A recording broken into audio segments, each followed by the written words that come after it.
Një familje rome në Levan të Fierit denoncon atë që e cilëson si një padrejtësi të zgjatur prej më shumë se një dekade. Edhe pse prej 10 vitesh jeton dhe punon në Greqi, familja Mersini është faturuar nga ndërmarrja e ujësillës kanalizime Fier për konsum ujë, megjithse pretendon se gjatë gjithë kësaj periudhe banesa ka qenë e pabanuar dhe nuk është përdorur uji nga rrjeti publik. Lulieta Mersini ju drejtua televizionit Apollon duke kërkuar ndërhyrjen e institucioneve përgjegjëse. Sipas saj, ankesat e përsëritura drejtuar ujësillës kanalizimeve Fier nuk kanë marrë zgjidhje. Ajo pretendon se jo vetëm nuk ka marrë përgjigje zyrtare për rastin, por është ndjerë e shpërfillur dhe e diskriminuar nga institucioni përgjegjës. Kam në djalin që jeton në 10 vjet në Greqi, edhe vjen faturë e ujit në kështu. Ai nuk ka ujë.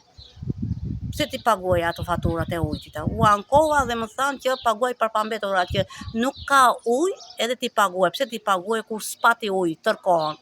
Asnjë s'më përgjigj. Vajtat e drejtorie e Fierit te shërbimi i atje shërbimi i ujit nuk më sqaruan, nuk më drejtuan mirë. Vajtat në Levan nuk më drejtuan më mirë. Më thanë paguaj, është kontrata, është ujte, nuk di gjata.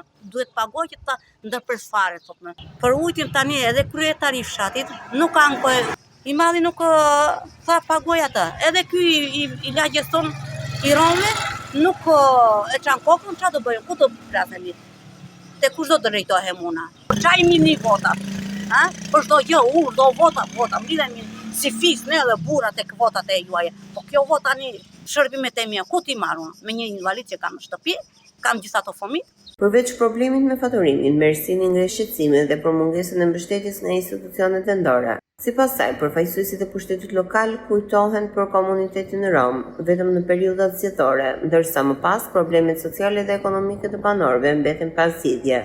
Ajo shpreh kritika edhe ndaj përfaqësuesve të vetë komunitetit rom në Levan. Sipas Mersinit, kryetari i komunitetit rom dhe njëkohësisht kryetari i bordit zot Selimi, së bashku me përfaqësues të tjerë, nuk kanë ngritur pranë institucioneve përgjegjëse shqetësimet e komunitetit dhe nuk kanë mbrojtur interesat e familjeve rome, duke lënë ato pa përfaqësim në përballjen e problemeve të përditshme. Rasti i familjes Mersini ngre pikpyetje mbi mënyrën e administrimit të faturimit të ujit, trajtimit të ankesave të qytetarëve dhe mbrojtjen e të drejtave të komuniteteve në nevojë.